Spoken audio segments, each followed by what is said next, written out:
नमस्कार, मैं हूँ विकास टेकरे और स्वागत करता हूँ आप सभी का द हिस्ट्री यूट्यूब चैनल में। दोस्तों, आज के इस वीडियो में हम बात करेंगे विजयनगर साम्राज्य के प्रशासन की और जानने का प्रयास करेंगे कि विजयनगर साम्राज्य में जहाँ 4 राजवंश हमें देखने को मिलते हैं, जिनमें संगम राजवंश है, जिनमें सुलुभ है, तुलुभ है और अराविडु राजवंश देखने को मिलते हैं, जहाँ हमें कृष्ण देवराय से लेकर जो देवराय प्रथम, देवराय द्वितीय जैसे बड़े और प्रतापी शासक देखने को मिलते हैं। वहीं पर यह जानना भी ज़रूरी है कि उन बड़े और महान शासकों के बीच में किस तरह का प्रशासन चल रहा था। देखिए, काकतीय राजवंश से हरिहर बुक्का आए हुए थे, तो उन्होंने जब साम्राज्य की स्थापना की, संगम वंश की स्थापना की, तो उन्होंने उसी मॉडल को अपनाया जिस मॉडल से वे निकल कर आए थे।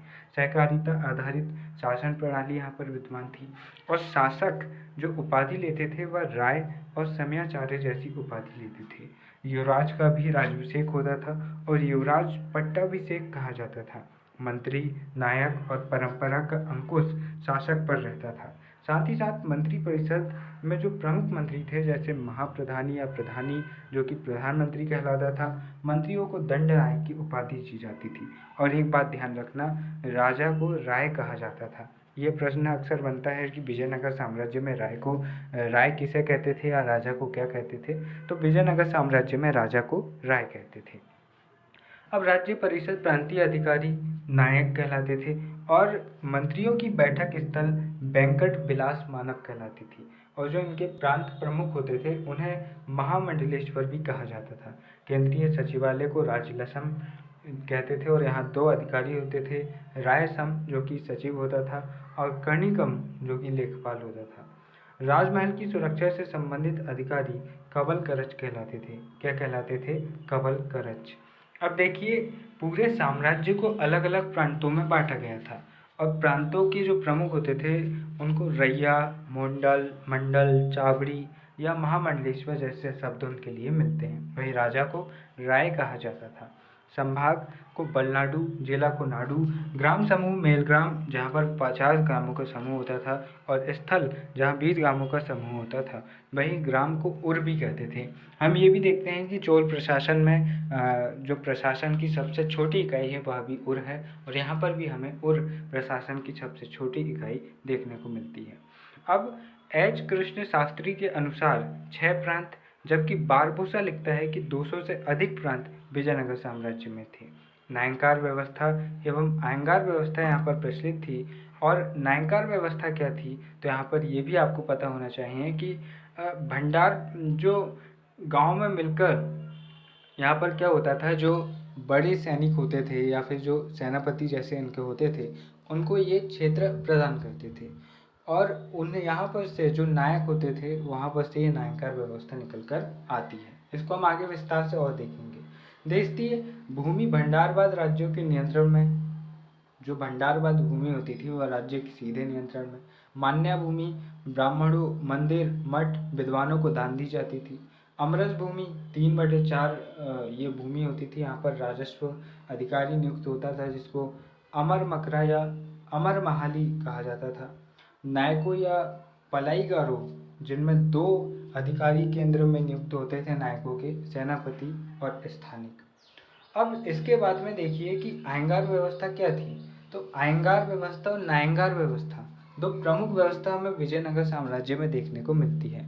नायंगार व्यवस्था इनके पतन का कारण भी बनती है, जहाँ पर बड़े बड़े नायक आगे चलकर खुद स्वतंत्र शासक के रूप में शासन करते हैं।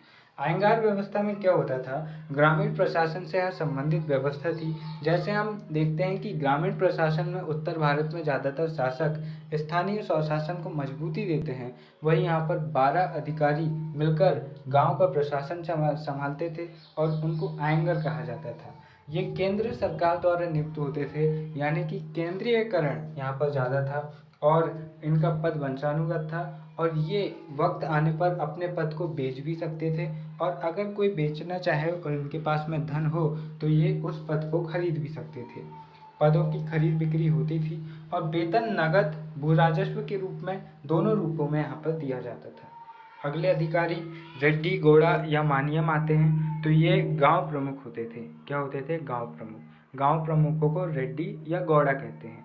आज हम इन दो पदों को आज हम विशेष सरनेम के रूप में देखते हैं। तो आपको जितने भी ज़्यादा प्रमुख सरनेम देखने को मिलते हैं ना, पटेल हो, पाटिल हो, तो ये सब कहाँ से निकल कर आए हैं? कहीं ना कहीं किसी पद का नाम था, बाद में समय के साथ साथ ये पद वंशानुगत हो गए और फिर ये उनकी पहचान बन गए और फिर उन्होंने इसको अपना लास्ट नेम यानी कि अपने सरनेम के रूप में यूज़ किया।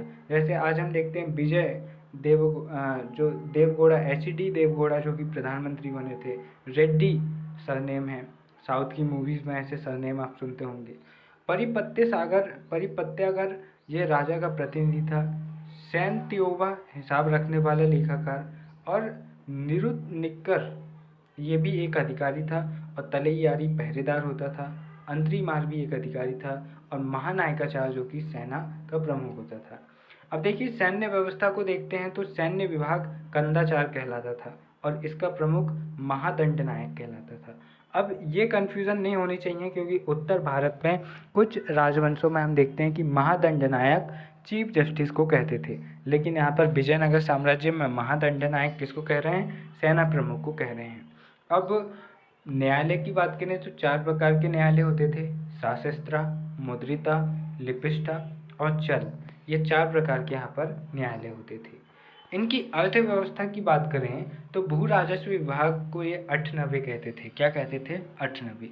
भू राजस्व, शिष्ट या नगद, दो ये होते थे। नगद यानी कि सिद्धदाय जो नगद के रूप में वसूला जाता था, मुद्रा के रूप में, जिन्स अनाज के रूप में यहाँ पर कर वसूला जाता था। और कर की दर 1/4 से 1/3 तक होती थी। ब्राह्मणों से 1/20 भाग, मंदिरों से 1/30 भाग कर के रूप में वसूला जाता था।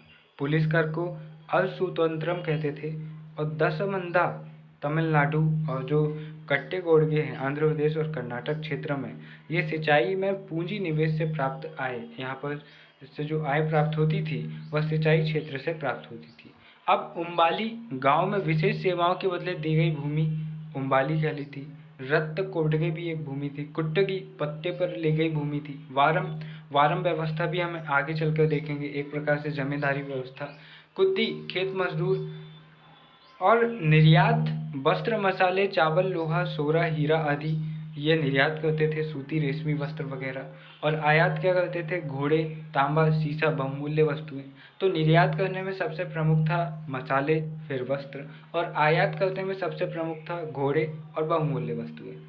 अब कुन्नुल अनंतपुरम हीरे की खानें यहाँ मिलती है नुनिस के अनुसार। और इसके बाद अगर हम देखते हैं तो मुद्रा विभाग, जिसको जोरी खाना कहते थे, मुद्रा विभाग को क्या कहते थे? जोरी खाना। सिक्के, इनके सिक्कों की बात करें तो बरहा और पेंदा ये मिश्रित धातुओं के होते थे। सोना चांदी मतलब बरहा और पेंदा जो सिक्के होते थे वो तो सोने के सिक्के होते थे, और जो सोने और चांदी के मिश्रित सिक्के होते थे उनको कहते थे परतब। परतब 1/2 बरहा, फनम 1/2 परतब। और चांदी का सिक्का टार फनम का 6वां भाग कहलाता था। तांबे का सिक्का डिजिटल कहलाता था। आज हम डिजिटल इंडिया देखते हैं तो ये डिजिटल तांबे का सिक्का कहलाता था। इनके समाज की बात करें तो समाज की 3 प्रमुख व्यवस्थाएं थी। ब्राह्मणों की गैर धार्मिक भूमिका थी, मतलब कि ब्राह्मण न केवल पूजा पाठ का काम करते थे बल्कि ये व्यापार, कृषि, सेना, मंत्रिमंडल, हर जगह ब्राह्मणों का काम होता था। मतलब जरूरी नहीं कि ब्राह्मण सिर्फ पूजा पाठ का काम करता था, वह अन्य काम भी यहाँ पर करता था।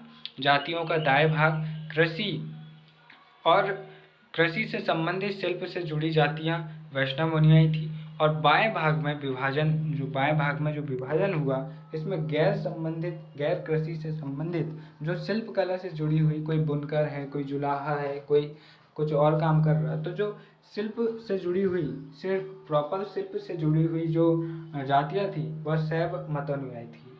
समुदायों का क्षेत्र आधार पर उप विभाजित था और कैक्कालोल जुलाहों को कहा जाता था। वीर पंचाल दस्तकारों का वर्ग था। और बाल विवाह, दहेज प्रथा, सती प्रथा, विधवा व्यवस्था, देवदासी प्रथा, दास प्रथा यहाँ पर चल रही थी। और दासों की खरीद और बिक्री बेसपक यहाँ पर ये इसके अनुसार यहाँ पर होती थी। अब लिंगायत, चेट्टी, ब्राह्मण जैसे संप्रदायों में हमें सती प्रथा देखने को मिलती है। अब इसके बाद देखिए 1534 के अच्युत देव राय के समय के अभिलेख मालगौरा के जो अच्युत देव राय का जो अभिलेख है, इससे हमें मालगौरा की सती होने का उल्लेख मिलता है। मतलब कि हमें सती होने के पुरातात्विक साक्ष्य भी यहाँ पर से मिल रहे हैं। नंदीनागढ़ी लिपि प्रचलित थी। कन्नड़, तेलुगु, तमिल, संस्कृत भाषा में साहित्य का विकास हुआ। कृष्णदेव राय और राम राय जैसे संगीतज्ञ और बीड़ा बजाने वाले शासक हमें मिल रहे हैं। प्रमुख ग्रंथों की बात करें तो उत्तर भट्टाचार्य चरित्र तेमाली रामा ने लिखा। परिजात पहरण नंदी तिम्मन ने लिखा। शैवाद्वैत पर टीका अप्पय दीक्षित ने लिखा। संगीत सूर्योदय लक्ष्मी नारायण।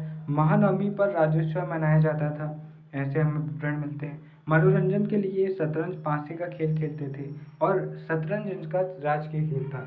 अब आप इनकी सामाजिक और बौद्धिक स्थिति भी इस बात से देख सकते हो कि ये मनोरंजन भी शतरंज जैसे खेल से करते थे, जो कि बहुत ही ज़्यादा ज्ञान वाला और दिमाग लगाने वाला ग्रंथ है, सॉरी गेम है। तो इससे इनके जो सामाजिक स्तर है और इनका आईक्यू लेवल है, उसके बारे में भी यहाँ पर आप समझ सकते हो।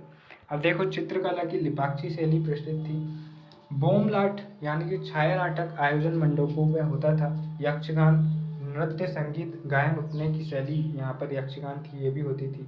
प्रोविदा शैली प्रचलित थी और प्रोविदा शैली में हम बेसर शैली का प्रभाव देखते हैं। बेसर शैली कौन सी शैली होती है?